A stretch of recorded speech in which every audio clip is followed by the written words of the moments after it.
Good morning, good evening, everyone. Today is I'm going to talk to you about the services, public services unit one, government policies and the public services.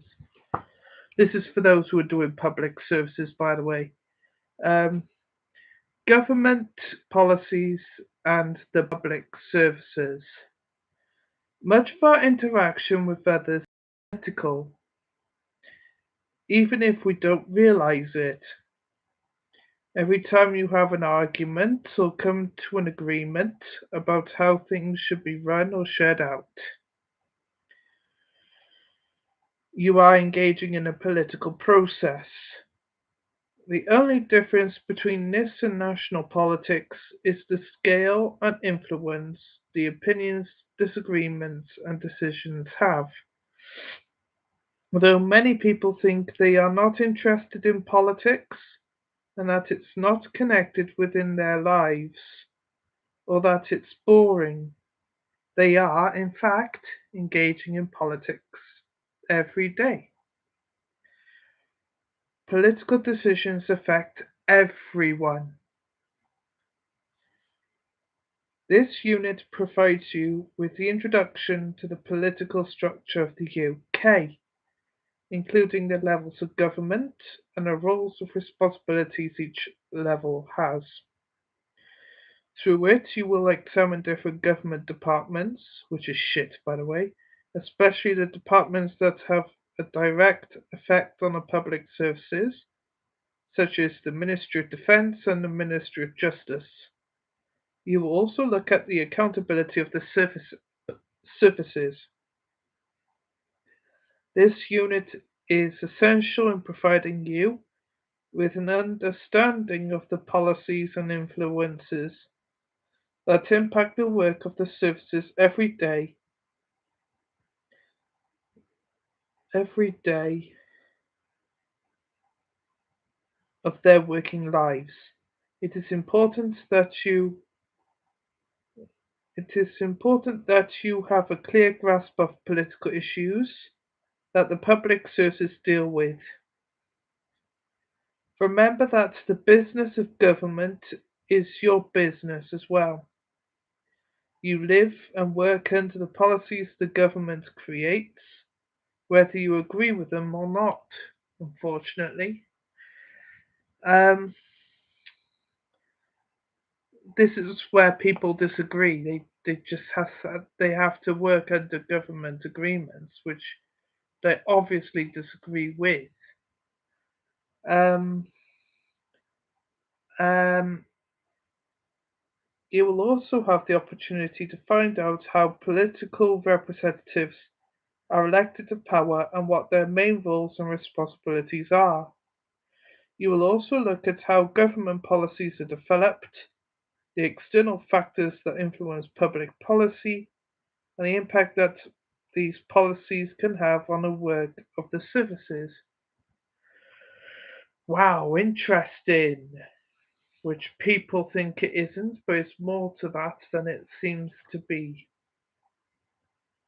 The different levels of government in the UK. There are many different levels of government in the UK and that have direct or indirect impact on our lives as well as the work of uniformed services. This part of the unit looks at these levels in detail. So here we go, levels of government and their responsibilities. So we're not in a European Union anymore, so we don't need to read European Parliament. So that can go off the table. Central government, which is Westminster with House of Commons and all that. Um, Central government is a layer of government that operates across the whole country. It is usually located in a country's capital city, and it has very specific responsibilities that no other level of government is able to carry out. For example, signing treaties and agreements with other nations, making laws, defending the nation, uh, especially when they raise taxes up and cut people's benefits off. The central government of the UK is based at Palace of Westminster in London. It contains the major central political institutions of the UK: the House of Commons and House of Lords. Together with the ruling monarch, these institutions are known as Parliament, which passes legislation. Devolved parliaments. Devolution is a process whereby power is transformed from the centralized governmental organization to the regional organization. Devolution consists of three elements: the transfer of power to another elected body that is lower down the chain of authority, the geographical move of power from the capital to another city or town, the transfer of rules and responsibilities of government from central to regional assemblies. The key term for devolution is devolution means to pass governmental roles to the lower level elected body. So basically, the central government is the UK government in Westminster. Mainly covers England, but half of the services for Wales, Scotland, and Northern Ireland are reserved with the UK government, and the other half are devolved to the Welsh, Scottish, and Northern Irish governments. In the UK, there are three main regional assemblies, here we go, that have devolved power: the Scottish Parliament, the Welsh Assembly, and the Northern Ireland Assembly. Did you know a problem with the present arrangements for devolution is the Scottish and Northern Irish MPs can vote on issues affecting England, but English MPs cannot vote on issues affecting Scotland and Northern Ireland that are dealt with by their devolved governments. This is called the West Lothian question. After the imbalance was pointed out by Tam Dalyell MP for West Lothian in Scotland. Well, basically, England has to be interrupted by fucking Wales, Scotland, and Northern Ireland because it isn't devolved. Well, not much anyway. So, devolution for Scotland, Wales, and Northern Ireland. Advantages: regional assemblies can reflect and take into account cultural and linguistic differences between the region and central government. Regional assemblies are more in touch with the needs of their people. Laws will be fairer, more readily accepted by the people. Reduces the burden on central government. Because regional assemblies only deal with the work of the region, they are more efficient. Central governments can concentrate on issues of national importance rather than being concerned about the regions. Yeah, right. Especially with Wales and Department for Work and Pensions, they're doing fuck all. They're doing absolute fuck all. They're cutting the universal credit, and we have to suffer. And there's fucking people from all over the UK going to work, and all they're doing is waiting in fucking traffic that covers half the fucking city.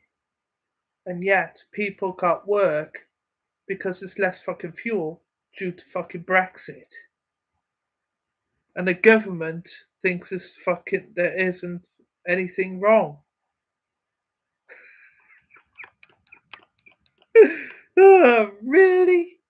Nothing wrong? Oh, come on. That's fucking bullshit, that is. The combative politics seen in central government may be reduced in regional assemblies, where despite opposing each other, the parties share a common concern for their local area. Even the fucking regional assemblies have more fucking sense. Um, Disadvantages. Establishing regional assemblies is very expensive. Why create an organisation to do the central government already does? Oh, fuck off. The central government are fucking up. And this is why we need central, regional assemblies, just in case of another fuck up. That's a fucking simple question. I give you a simple fucking answer. Sorry for swearing. It's just that the government really pisses me off. Um, so, uh, regional assemblies lack the decision-making experience of central government. Regional assemblies may conflict with central government. Oh, about fucking right too. Because the Welsh, Scottish, and Northern Irish governments are being affected with what the UK government is doing. And and the UK government are just like sitting on their swivel chairs doing nothing. And the Welsh, Scottish, and Northern Irish governments are just fighting to keep their citizens safe and sound. Uh, Regional assemblies may lead to a breakup of the UK. Fucking good. Low voter turnout in devolution referendums suggests a lack of popular support for regional assemblies. Well, I think that the regional assemblies are of a good idea because then people would have their voices heard. Being distant from local rivalries and resentments may help central government to be more impartial than regional assemblies. Good.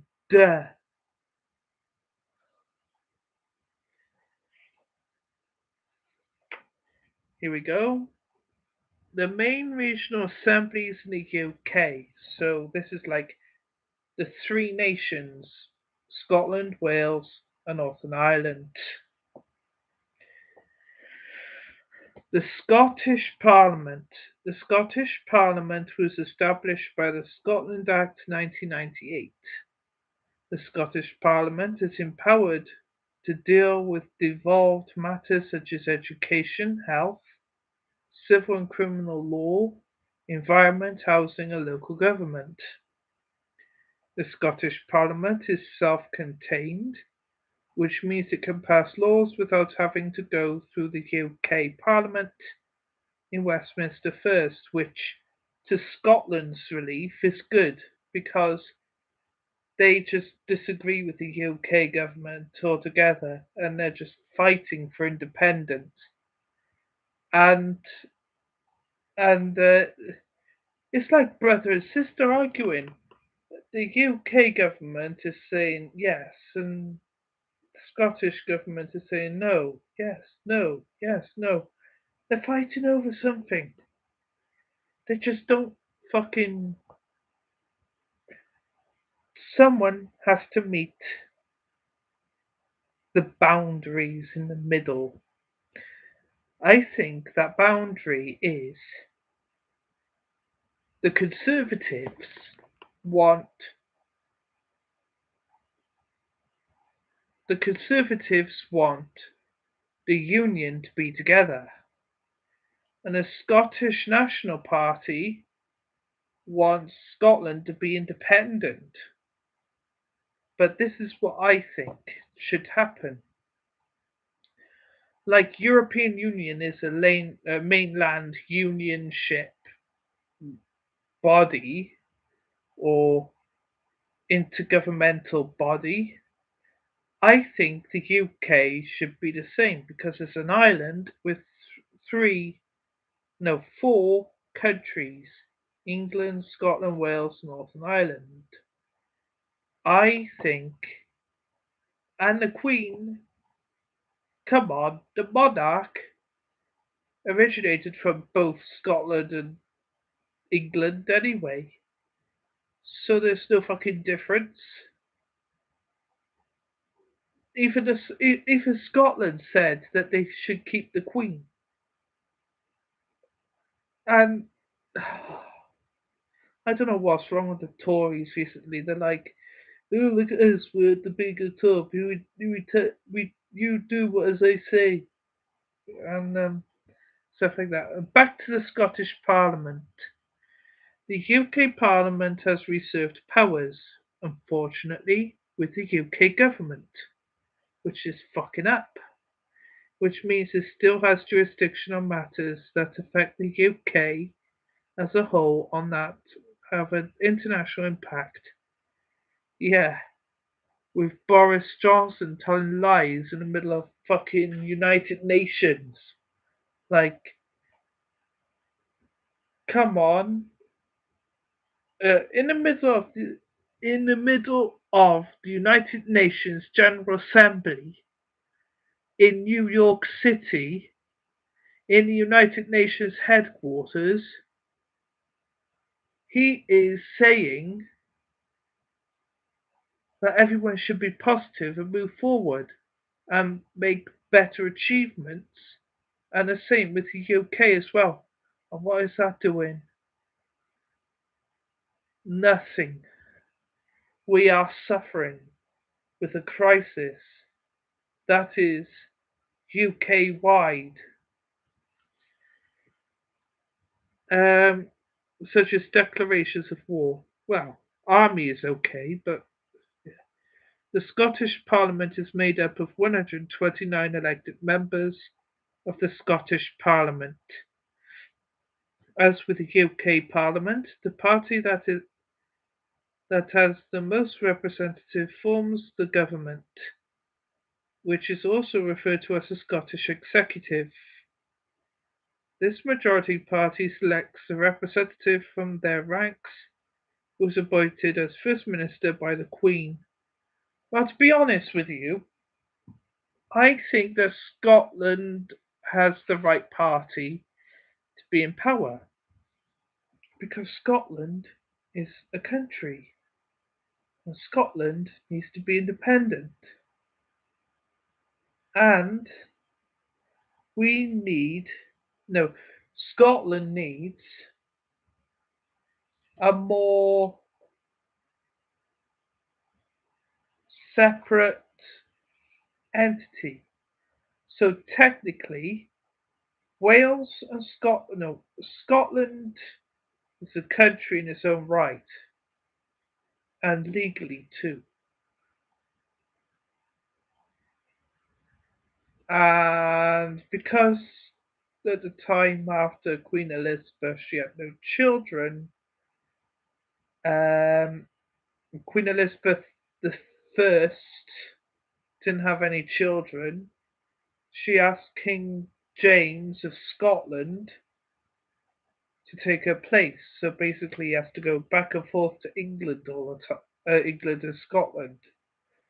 So this is where Queen Anne comes in to write this legislature about making the Acts of Union to make Scotland and England become one. And this is where all this shit comes from. Um, but yes, I think Scotland should be back to normal again on its own. The Welsh Assembly, now known as the Senedd. The Welsh Assembly was established by the Government of Wales Act 1998 after the Welsh referendum showed a narrow majority of public support for the idea. The Welsh Assembly, or the Senedd, has 60 members. Like the Scottish Parliament, the Senedd has considerable scope to deal with regional issues such as transport, health, education, and the environment.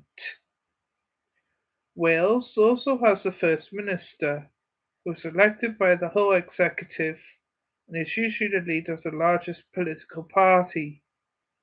One substantial difference between the Scottish Parliament and the Senedd is that Wales does not have jurisdiction jurisdiction over its own criminal and civil law.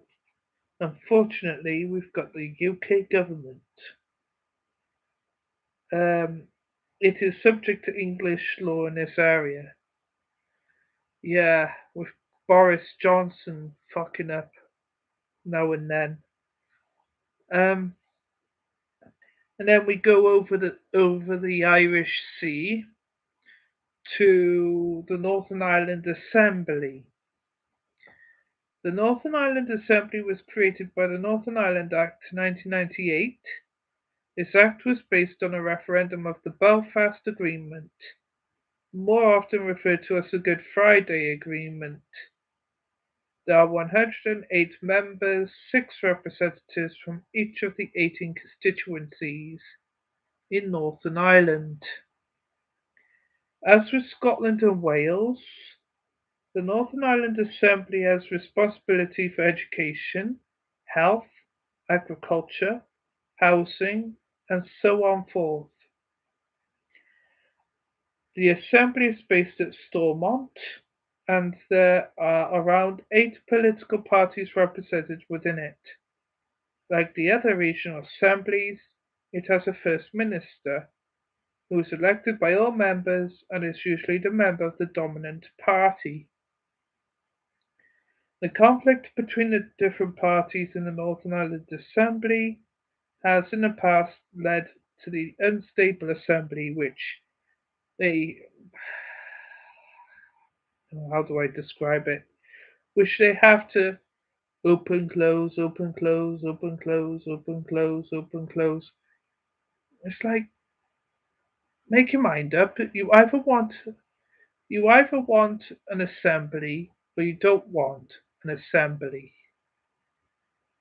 Just make your mind up.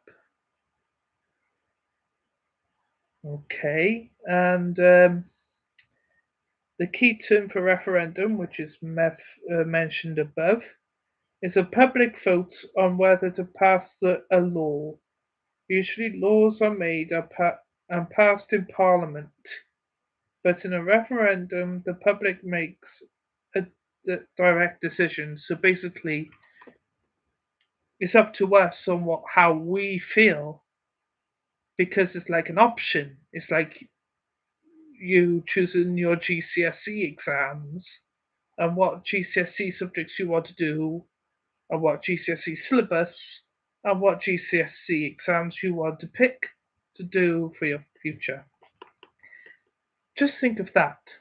But there's only 2 options, not just 4, 2. And you've got like you want let's pick a subject about it's about having a devolved administration or it's been independent. So the question would be, should Wales or Scotland, Northern Ireland, wherever you live, be independent? Then you've got the yes campaign and the no campaign. So all over the UK, they'll be voting either for yes or no within the yes campaign and the no campaign. And then the results come on this big board saying that yes, everyone wants to be independent. So the law has to follow through, so everyone would be separate again. Or no, and they want to be devolved, and that is how we ended up like today. So we are devolved administrations. Uh, okay, now we got the regional government. Basically, like in England, there's 9 regions. So here we are. There are 8 regional assemblies in England, which were created by the Regional Development Agencies Act 1998. They are as follows: East of England Regional Assembly, North East Assembly, South East England Regional Assembly, West Midlands Regional Assembly, East Midlands Regional Assembly, South West Regional Assembly, North West Regional Assembly, and Yorkshire and Humber Assembly. London has its own regional system that works differently from those listed above and discussed in the case study, so we'll come to that later. Um, the membership of regional assemblies varies from region to region. About 70% of the members are elected through elected councillors, and 30% are drawn from businesses, voluntary sector, religious groups, and environmental organisations. Regional assemblies are funded through central government, although some also receive money from councils. So basically, those are like the 8 regional assemblies. So basically, here it is. This is the mention of regional assemblies. It's a form of government where the decisions about what happens in a particular region are made at local level. So the role of regional assemblies: regional planning. They are responsible for developing, monitoring, reviewing regional planning and transport strategies. Regional housing. They make recommendations to the government on housing priorities in the area. Advocacy and policy development. They provide a voice for the regions in Parliament. And at European level, they also promote regional partnerships. Accountability. They check and monitor the work of regional development agencies. So now we go to London one now. London has its own regional system that works differently from those listed above. So basically, it has a different set of set of ways of making policies. The London region. Arrangements for regional governance are different in London from the other 8 regions. London has the Greater London Authority, which is a city-wide form of government with an elected mayor and separately elected assembly.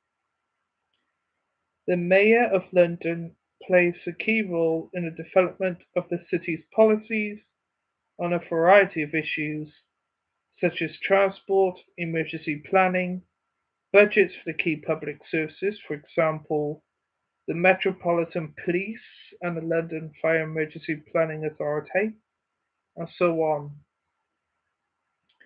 The Assembly acts as a form of scrutiny on the actions of the Mayor to ensure what they are doing is correct, must and in the best interests of London. To this end, they must approve all of the Mayor's budgets. They have the opportunity to question the Mayor at the monthly question time, and they investigate and publish reports on issues that affect Londoners.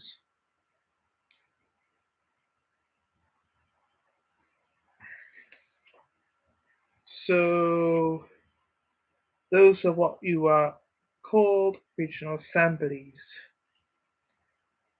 Then we go to local authorities, which is well known across the UK. Um, Local authorities. There are many forms of local government, such as county councils, metropolitan councils, parish and district councils. Many of the roles and responsibilities they perform overlap, but they all focus on the services and facilities needed in local areas.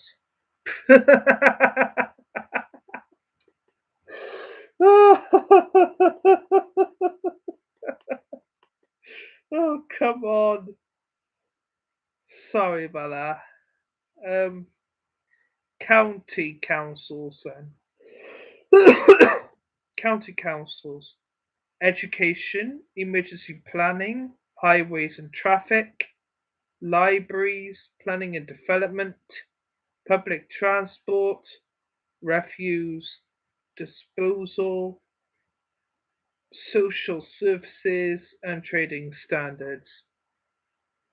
And then you've got the district councils, which are responsible for registration of births, deaths, and marriages, cemeteries and crematoria, education, environmental health, housing, planning and development, recreation and amenities, refuse collection,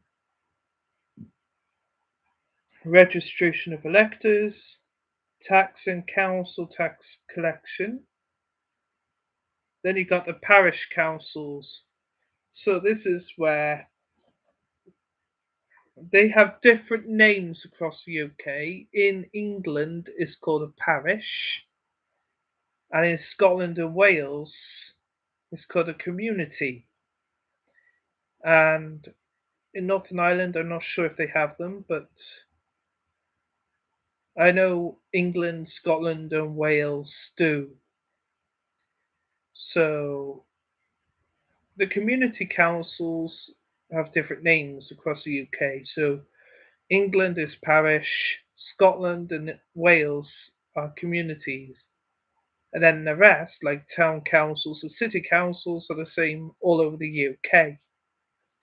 So let's carry on. As they are responsible for street lighting, local transport and traffic services, allotments, cemeteries, recreation grounds, war memorials, seating and shelters, rights of way, and tourist information centres. Metropolitan District, part of a very large city. They are responsible for registration of births, deaths, and marriages, cemeteries and crematoria, education, emergency planning, environmental health, highways and traffic, housing, libraries, planning and development, public transport, recreation and amenities, refuse collection, refuse disposal, registration of electors, social services, tax and council tax collection, and trading standards. And finally, unitary authorities, which is well known across the UK. Registration of births, deaths, and marriages, cemeteries and crematoria, education, emergency planning, environmental health, highways and traffic, housing, libraries, planning and development, public transport, recreation and amenities, refuse collection, refuse disposal, registration of electors, social services, tax and council tax collection, and trading standards. Okay, now we go to other bits like the monarch. The monarch. The UK is a constitutional monarchy, which means that our head of state is the current reigning monarch. Although laws are generated and approved by an elected body, for us this is the Houses of Parliament. The monarch is currently Her Majesty Queen Elizabeth II. who has reigned since 1952, and her formal title in the UK is Elizabeth II by the grace of God of the United Kingdom of Great Britain and Northern Ireland, and of her other realms the territory's Queen, head of the Commonwealth, defender of the faith. The Queen has several important formal and ceremonial governmental roles, including opening each new session of Parliament, disinterment of peers, advice and guidance to the Prime Minister who is fucking up. House of Commons. The House of Commons consists of 650 odd elected members of Parliament who represents a broad spectrum of political parties. Each of the MPs represents a localised geographical area called a constituency. All constituencies should have approximately the same population so that all votes are equally important. That means constituencies in densely populated cities have a much smaller area than rural constituencies, where the people are spread out. Constituencies can change boundaries to become bigger or smaller or sometimes disappear altogether. There are two ways in which an individual can be elected to the House of Commons. The first is through a general election, which is when representatives from all 650 constituencies are elected simultaneously, and the second is via a by-election. A by-election happens when a current representative of the constituency dies, retires, or resigns, and a new representative is needed for that constituency only. A general election happens every 5 years or so, but a by-election can occur at any time. So, did you know the 5 elected members of Sinn Féin are not allowed to take their seats in Parliament or use their vote until they swear allegiance to the Queen? Something all MPs must do. The oath reads, I swear by Almighty God that I will be faithful and bear true allegiance to Her Majesty Queen Elizabeth, her heirs and successors according to law. So help me God. Sinn Féin representatives are from a party that believes Northern Ireland should leave the UK and become part of the Irish Republic. This means that they refuse to swear allegiance to the Queen, as they don't want Northern Ireland to remain part of the country of which she is monarch. Yet they do take part in Northern Ireland's government. Do you think they should have to swear allegiance before taking part in government? Uh, a range of political views and interests are represented in the House of Commons. This enables the House to ensure the legislation and decisions are all debated by the variety of individuals holding different political views. The majority party is called upon to form the government, and this party sits to the right of the Speaker, while the main opposition party and smaller parties sit on the left of the Speaker. So here are the key terms.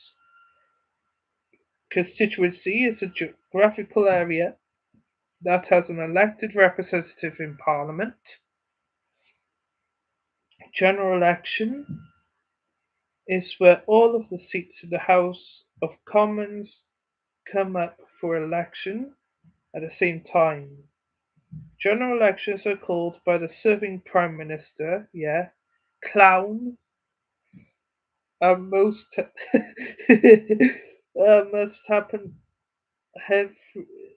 happen 5 years and 3 weeks apart or less.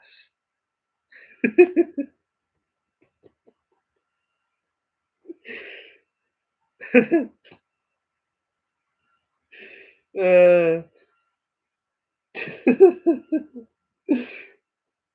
uh, By-election is an election that happens in a specific constituency due to the retirement, death, or resignation of the current MP for that area. They can happen at any time.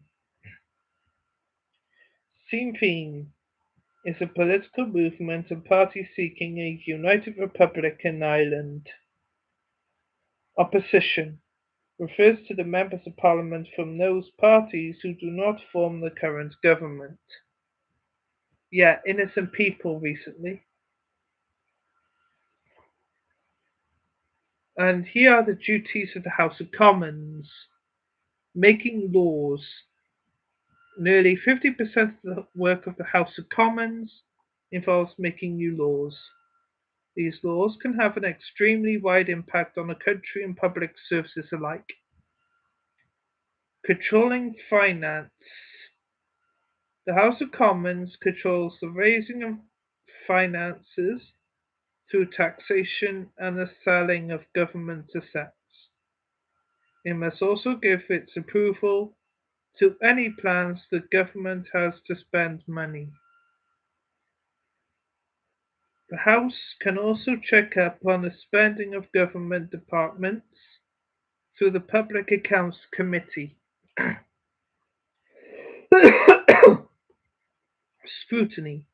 The House of Commons scrutinises the work of the government.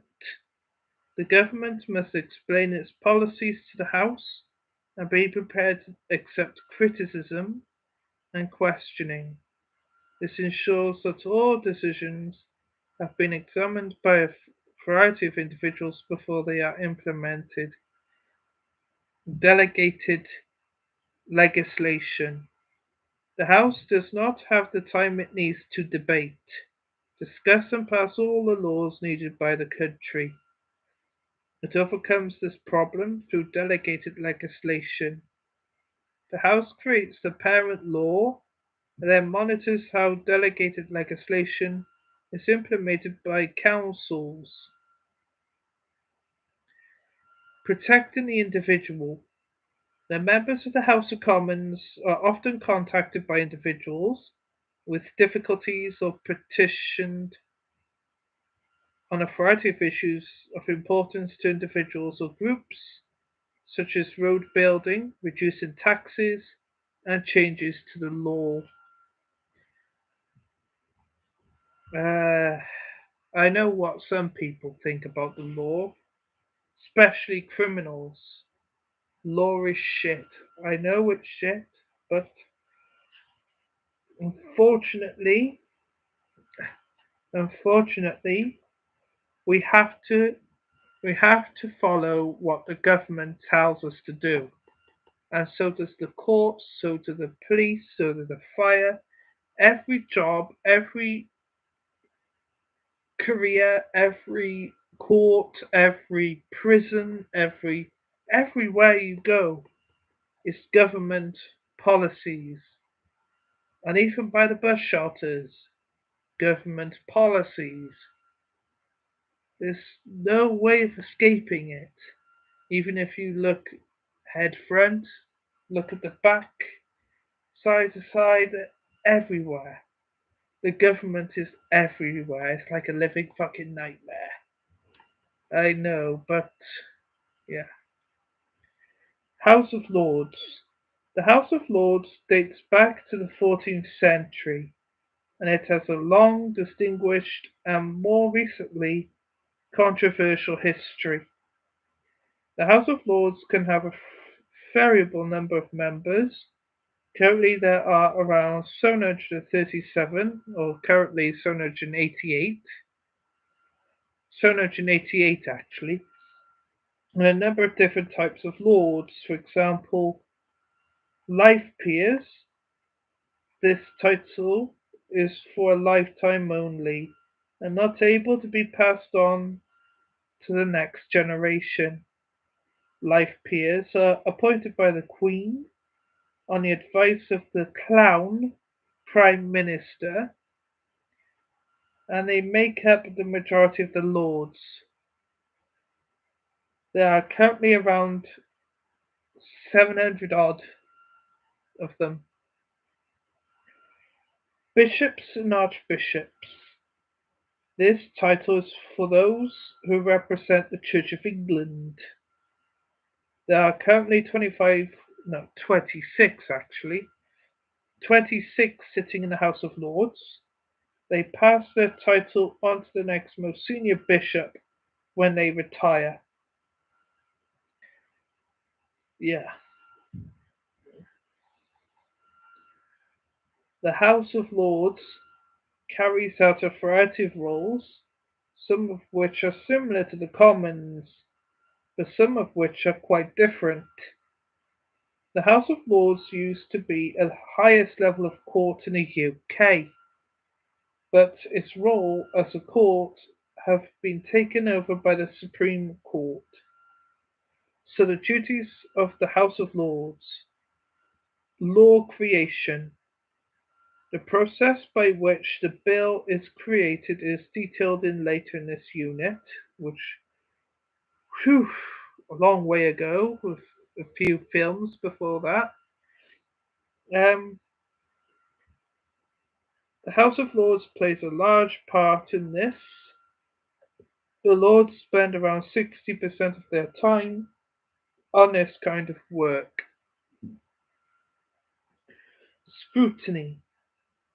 The House of Lords performs the same function as the Commons in that they act as a form of scrutiny on the government, using questioning and criticism as a form of control on government.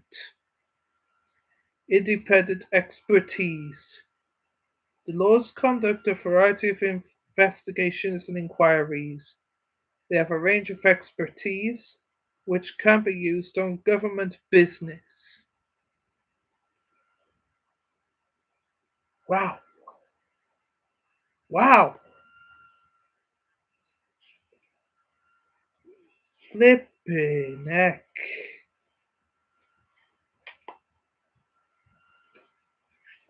Uh, my fucking government is so fucking huge. Sorry about that, I was talking to myself. Um, Branches of government. The UK is a liberal democracy. This means that we engage competition and plurality and a minimal interference of the state. There are three forms of power involved in the running of liberal democracy. So there's legislation. This is the power to make laws. In the UK, the body with the legislation power is Parliament. Parliament makes laws through the multi-stage process, which is mentioned later on. Um, in addition to the power to make new laws, Parliament also has the legislative power to reform old laws. Executive powers. This is the power to suggest new laws and ensuring existing laws are implemented. The power is invested in government departments and the civil service, who deal with the day-to-day running of the country. Laws are suggested via green papers, which open discussion about potential new laws, and white papers, which set out blueprints for potential laws. Judicial, the courts and stuff like that. This is the power to interpret the laws that have been made and make unbiased judgments on whether the laws have been broken. The power is given to the court system and is implemented by judges in all courts in the UK. These three powers work together to ensure the smooth running and stability of the nation. At the moment, the executive part has been a fucking pain in the ass. I mean, the government are like making this crisis that has been going on for fucking weeks. Right at the end of summer holidays, Rishi Sunak and Boris Johnson stood up in the podium saying, "Oh, we're fed up of bringing people money." And then all of a sudden, bang, the economy went phew, and the electricity is going phew, and the taxes are going like whoop, and the universal credit, phew. Everything's negative over here at the moment, and that is not very good for the UK. And like what everyone says, the European Union and the US are saying that we are at the back of the queue due to bloody Brexit. This is what Brexit has dealt with, and the government is like, oh, it's nothing to do with Brexit, and it's nothing to do with government.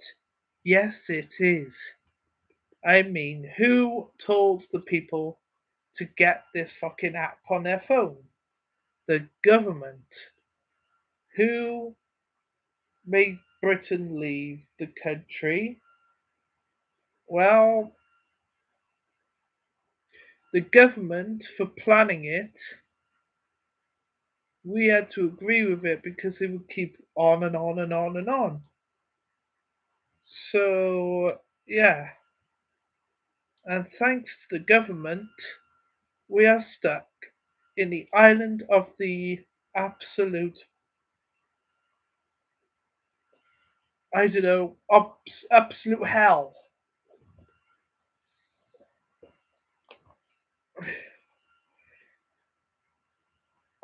Ah, fuck.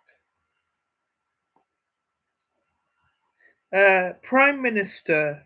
No, it's not the Prime Minister, it's a clown. Chief Clown. Sorry about that. It's just I'm very angry with Boris at the moment. He's stuffing people's lives up. Look at what's happening to the country, and he's over there trying to be Mr. Smarty Pants in front of every country in the world. He's up there in the United Nations saying everything's going to be fine, this and the other. There's nothing going to be wrong, and everything's going to be okay. And while in his own country, the army are being involved for the fuel crisis, which is fucking nightmare because the army will not quit. They like to help people, but the people who own the army, aka the UK government, don't. They called the army back to the base. The army have more fucking brains than the government at the moment. So the government, they are brainstruck. The Bill of Rights was passed in 1689, which was a stupid idea, by the way, which restricted the power to the ruling monarch by making it illegal for them to act on a variety of matters without the consent them to act on a variety of matters without the consent of Parliament. This was a response to unscrupulous monarchs who raised taxes and executed laws to suit their own financial and political purposes. Oh fuck. I wonder what Queen Elizabeth would be like without the fucking Prime Minister.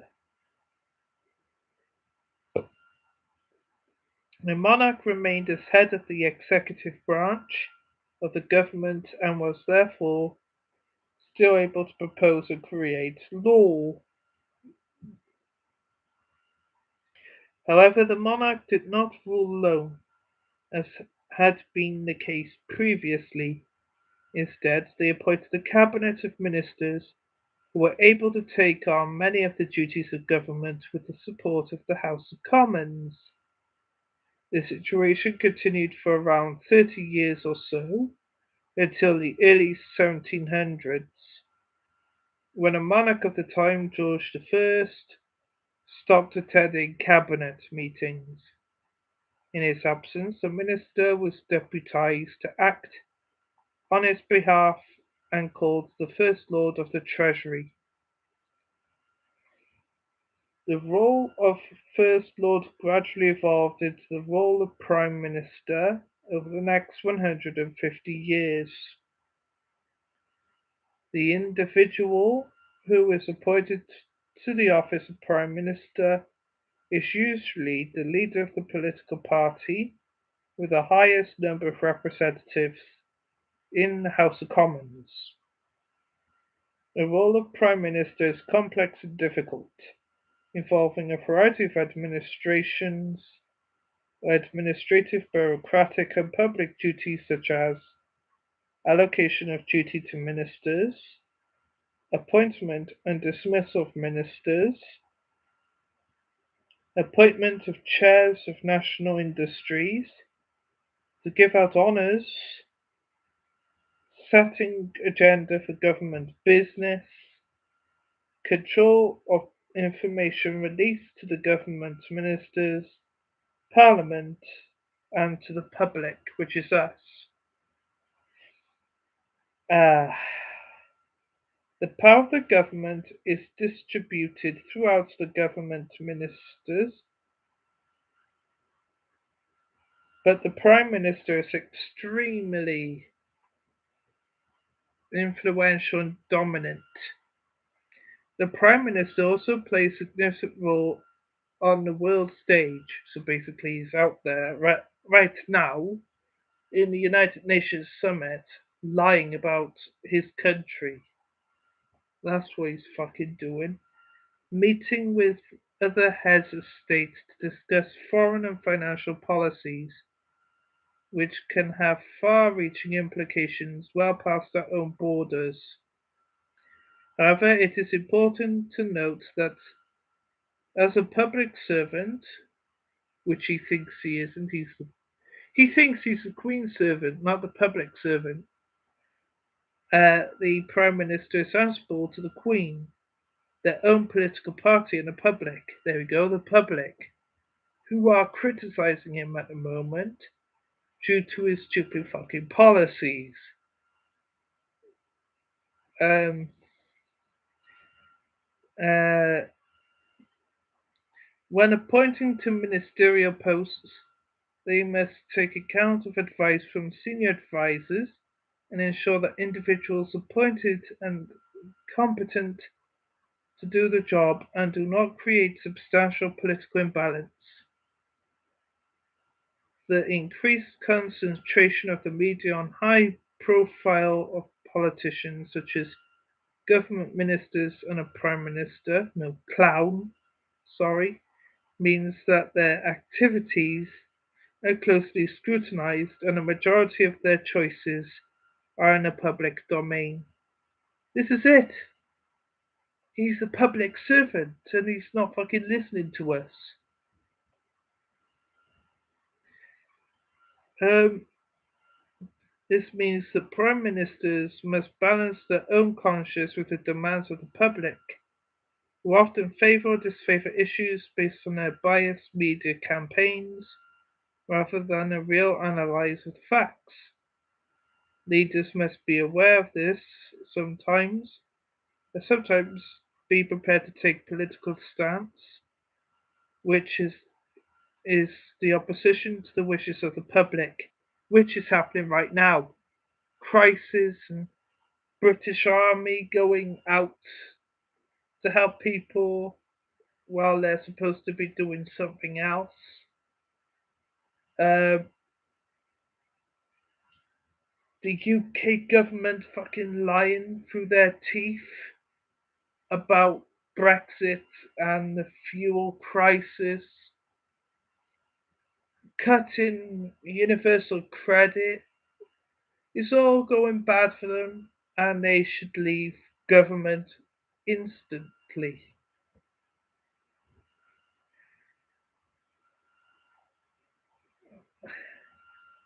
Um,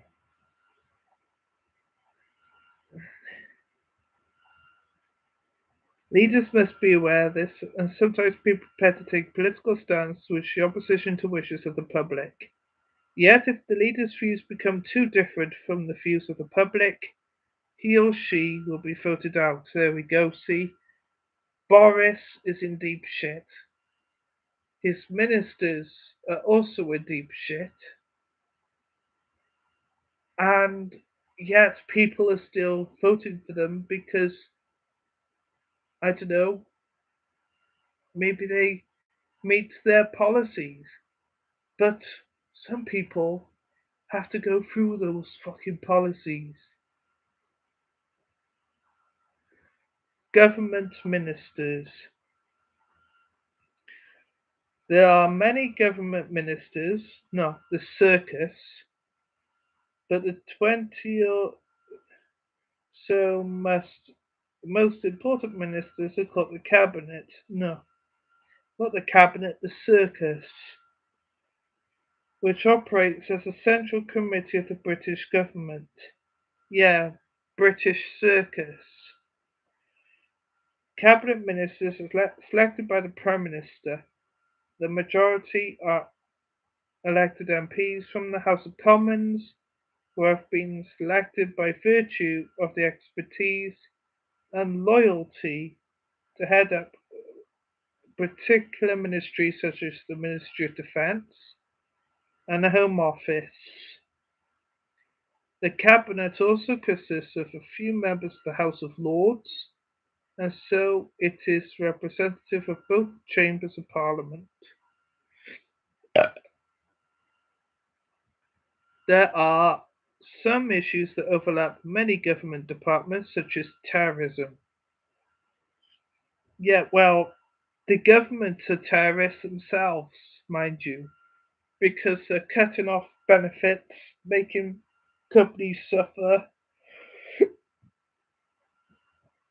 It's fucking bad. So, technically, they're talking about themselves as well. On issues such as these, ministries try to work in close coordination to ensure that the overall government response to the situation is sensible and provides a good service to the citizens they serve. Well, to be honest, if this is what I got to say to the UK government, and this is what I'm going to say now. If you don't like terrorism, sort yourselves out. This is a nationwide crisis. Fuel, Brexit, universal credit, uh, what else? Fucking taxes, sticking up for the rich more than the poor and the working class, making people work more fucking hours. It's like it's like the UK government doesn't give a fucking shit about other people apart from their snobby little selves.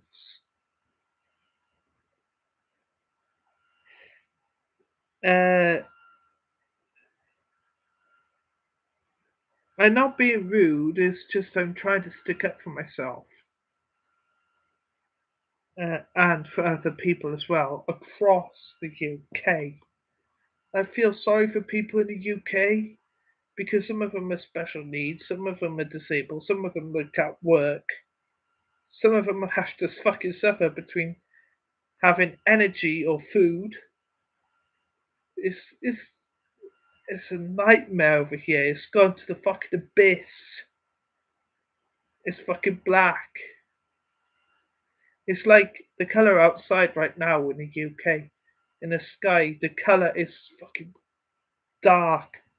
It's dark. UK's dark. It will always be dark if we have the Tories in power. Um, yeah, sorry about that. Got carried away with my criticism.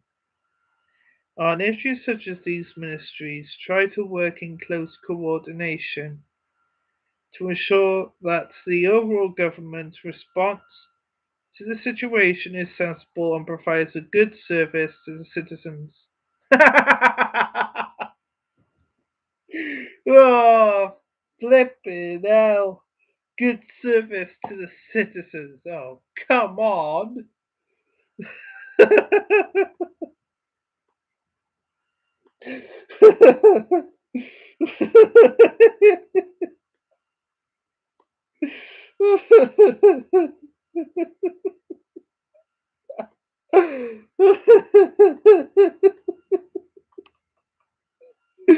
Oh, oh,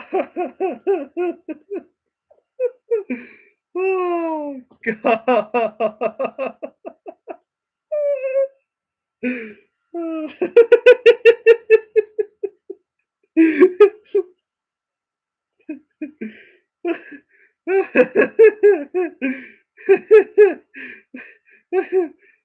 Oh, God.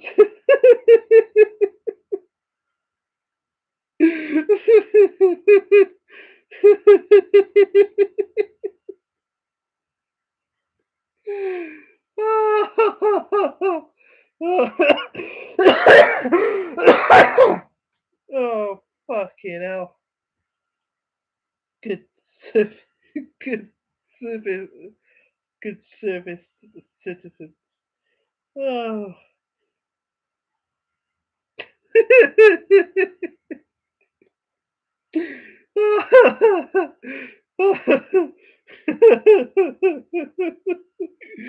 Oh, God. Oh, oh, oh, God. They serve. All government departments are headed by the Secretary of State, who may or may not be part of the cabinet. The Secretary of State usually has several junior ministers who are responsible for specific areas in the ministry's responsibilities. Members of Parliament. The duties of MP are split between working in the constituency, where they are elected, and working in the House of Commons itself. The current split is shown, so basically 52% parliamentary business in the House of Commons, 38% constituency business, like talking to the people in a constituency, and 10% of the business if they're in government. That is. Although the role of an MP is largely decided by the individual, hang on, I'm going to check if I've got any texts.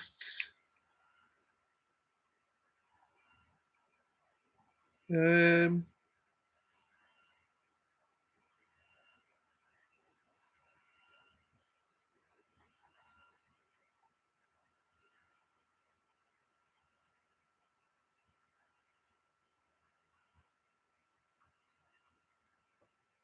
okay. Uh, although the role of an MP is largely decided by the individual themselves, there are several key functions which they should perform. Many MPs spend a great deal of time in their constituency, listening to and acting upon the concerns of their constituents. This is particularly true of MPs who do not have the official role in the government. There you go.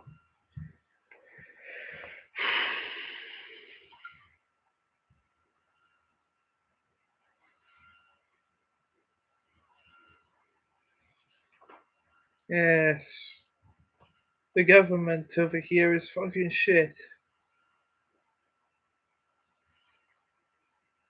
Um,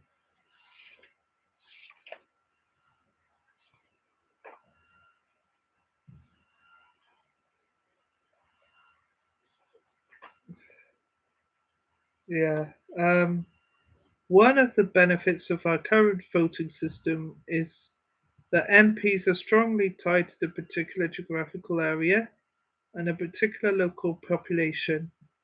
This means that they cannot ignore the constituency duties if they want to be re-elected. However, MPs are often powerless to address the local concerns that constituents are likely to raise, such as rubbish collection or poor repair of council houses, since these concerns are the business of your local councillors. MPs also spend a great deal of time on public businesses. This includes the creation of legislation of membership of committees, which have the weight of potential law.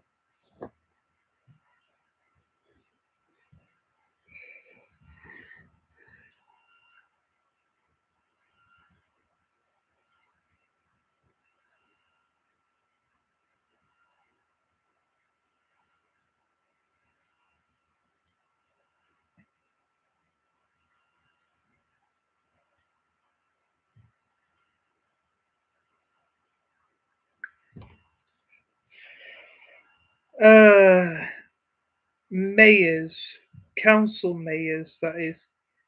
A mayor can have a variety of roles.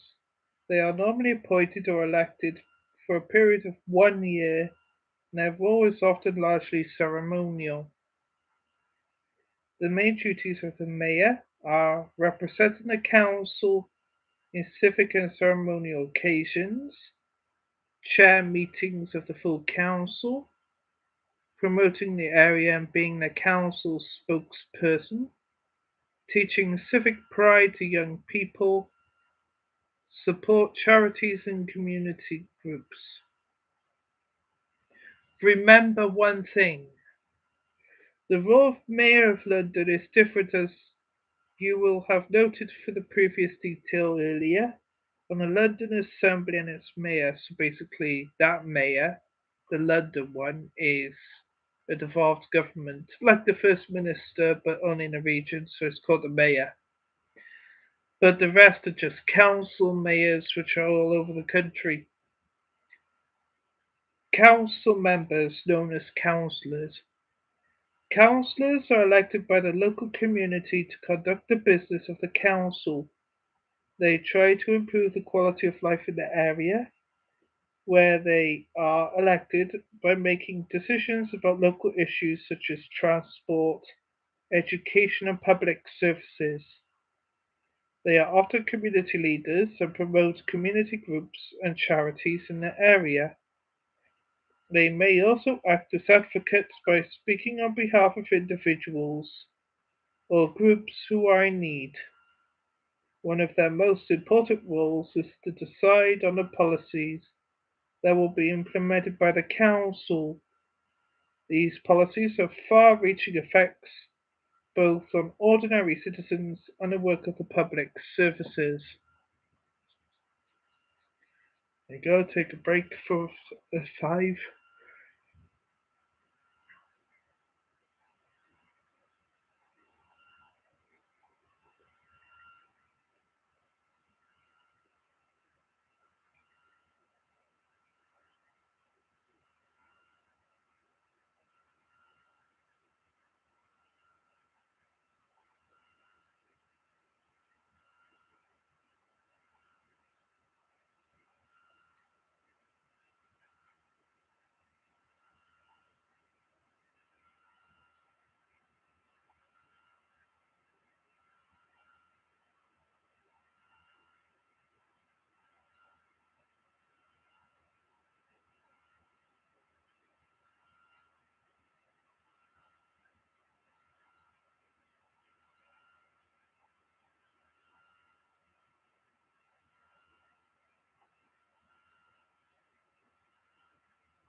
Okay, responsibilities.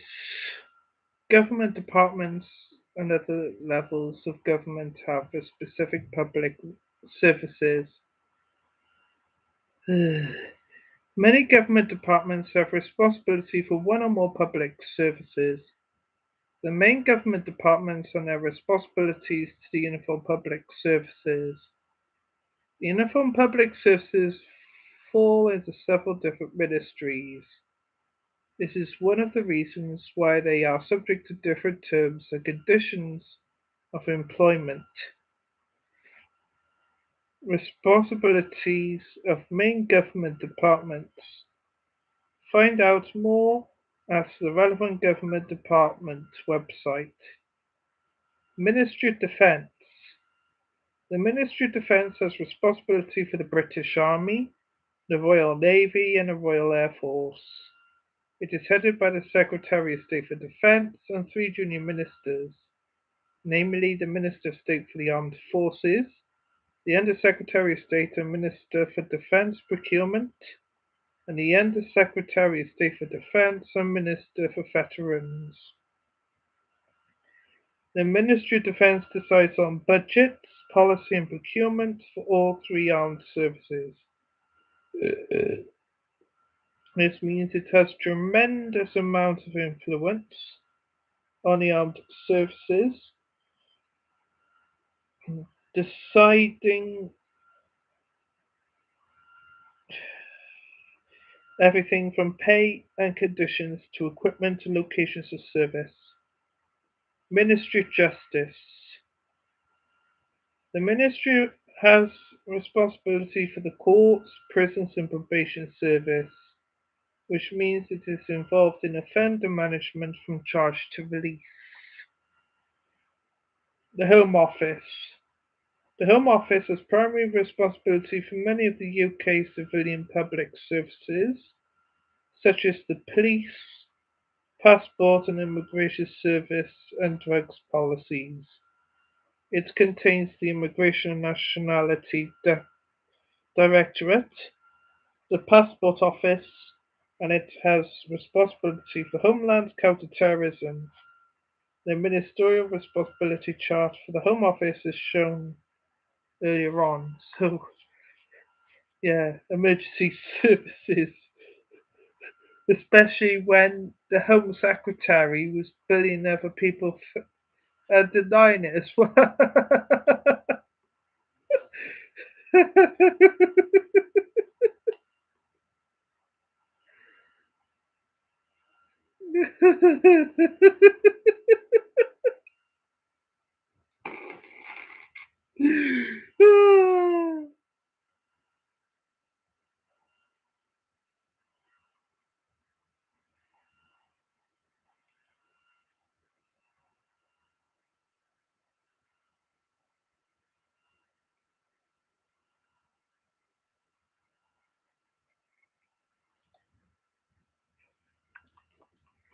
uh,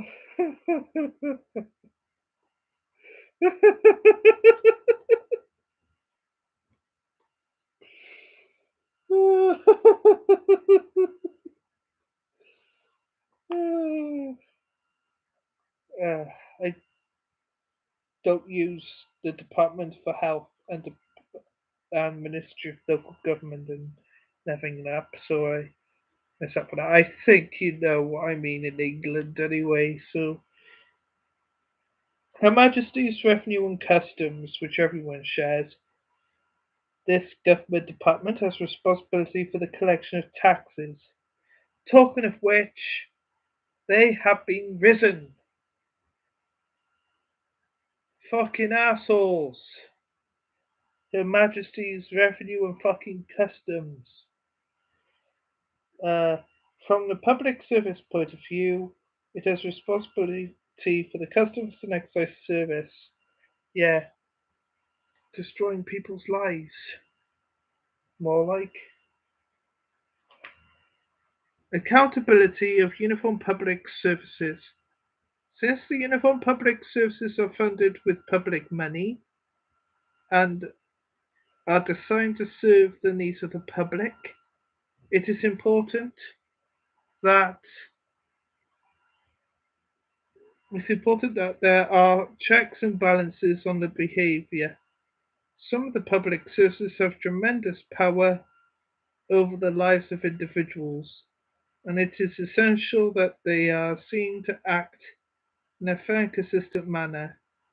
Equally, it is important to note that our public services cost billions of pounds of taxpayers' money each year, and a taxpayer has the right to know if that money is being used effectively. Yeah, being risen up so we can't pay any fucking more. The government recognizes this bloody wealth. They recognize that they fucking wrecking people's lives. Yeah, of course they do. They're just denying it and sticking to it. The government recognizes this and has set up a variety of inspectorates and monitoring commissions that are designed to establish whether the public services offer value for money and if they are effective in a job they are supposed to do. These inspectorates may also have the public offer the public the opportunity to make a complaint about poor or unfair treatment, which can then be investigated impartially by the complaints agency.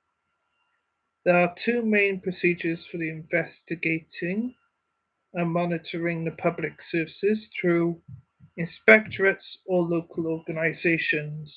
Bear with me a second.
Okay, back again. Sorry about that. Some things were disturbing me. The inspectorates and Her Majesty's inspectorates. Inspectorates and Her Majesty's inspectorates are set up by the government on a national basis to ensure the smooth running of specified public services. The Defence Vetting Agency, now known as Defence Barring Service. The DVA exists to carry out national security checks. This kind of check might be applied to civilians who work for the Ministry of Defence, civilian contractors who might build on Ministry of Defence land or supply Ministry of Defence services, and other background checks on individuals in other government departments. This each year, which makes it the largest government vetting agency, or barring agency now.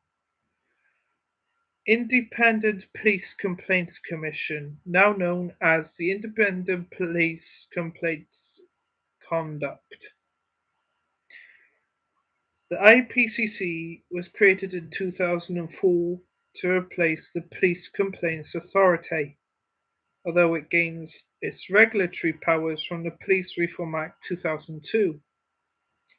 It is funded by the Home Office, but remains entirely independent of it.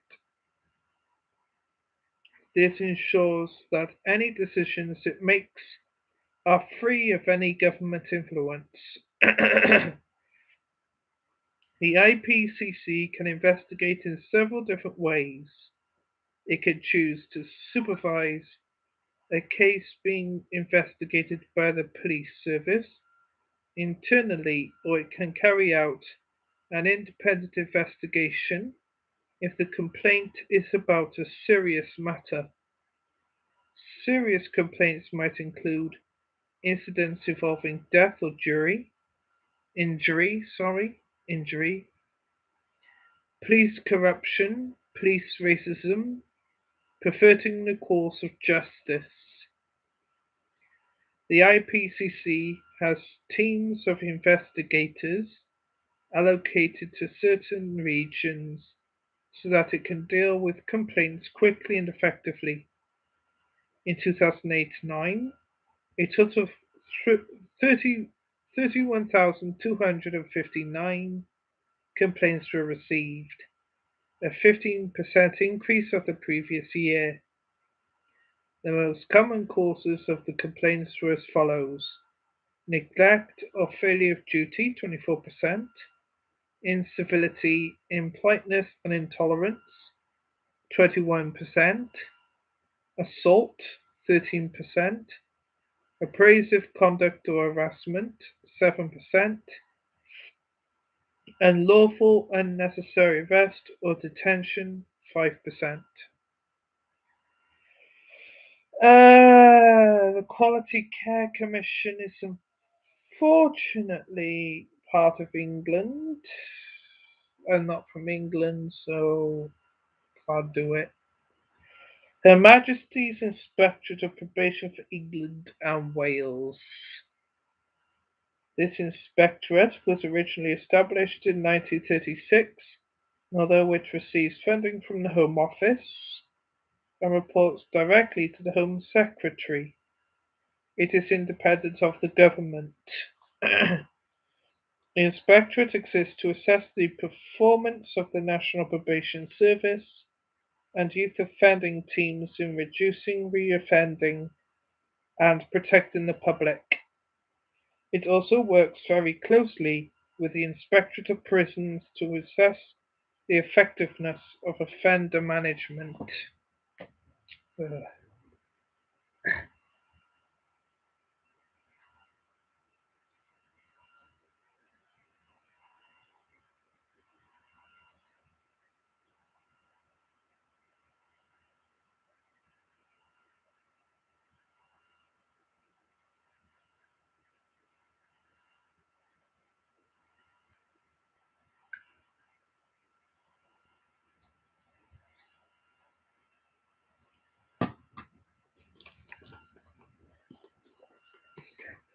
Her Majesty's Inspectorate of Prisons for England and Wales. Like the inspectorates who have already examined, Her Majesty's Inspectorate of Prisons is also funded by and reports directly to the government while maintaining its independence. Although inspecting prison establishments is its main priority, it also has the responsibility to inspect immigration holding centres, and it has been invited to inspect the military prison at Colchester. In terms of its main responsibilities, it must inspect every prison in England and Wales at least once every 5 years. However, there are a variety of different types of inspection, some of which the prison will know about in advance, and some they will not. A prison cannot refuse entry to the inspectorate. The purpose of the inspections is to ensure that the prison is fulfilling its aims. A good prison can be safe for the inmates and be an environment where they are treated with respect and dignity. The prison should provide activity and education that may lead to the rehabilitation of the offender and prepare them for release into the community. Her Majesty's Inspectorate of Constability for England, Wales and Northern Ireland. The HMIC is one of the oldest inspectorates in England, Wales and Northern Ireland and dates back to the County and Borough Police Act of 1856. Like the other inspectorates, it is funded by and reports to the Home Office, but is independent of it. The role of the HMIC is to formally inspect and assess the 43 police services in England and Wales, and support the Chief Inspector of Criminal Justice in Northern Ireland. But it also has other inspection roles with the Central Police Training and Development Agency, Civil Nuclear Constabulary, British Transport Police, Ministry of Defence Police, Serious Organised Crime Agency. HMIC is able to conduct several different types of inspections. Some of these types are described below. Thematic inspections. Here a particular aspect of performance is measured across several different police constabularies. For example, dealing with child protection and training of police officers. Best value inspections. This type of inspection centers around ensuring that the police authority is allocating and spending money in a manner which could be considered best value. Command unit inspections. This type of inspection focuses on leadership and management. Baseline assessment. This type of inspection seeks to monitor the improvement of deterioration in performance against the pre-established baseline.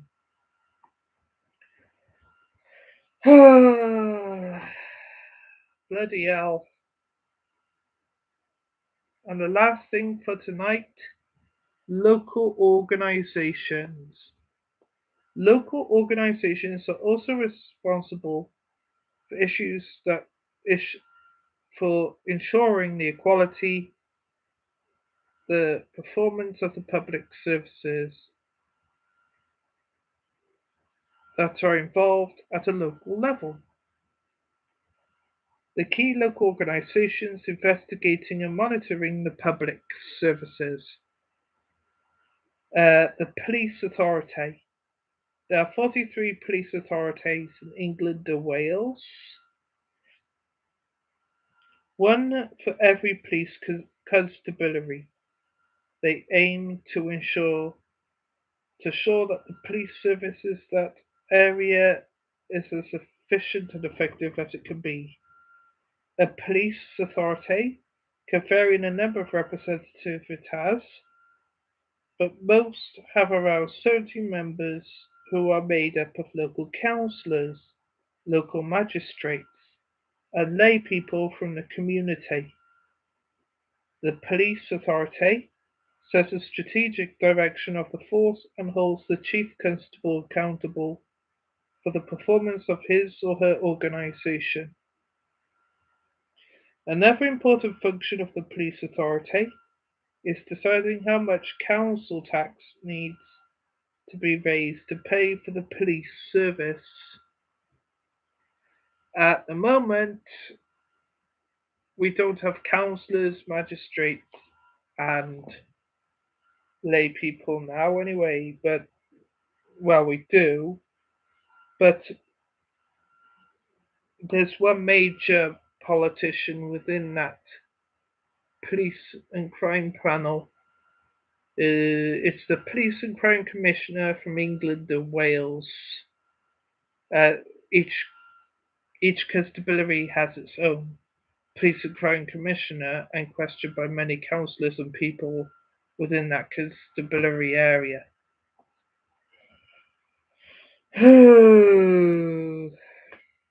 Fucking hell. Strategic Health Authorities. There are currently 10 SHAs in England and Wales.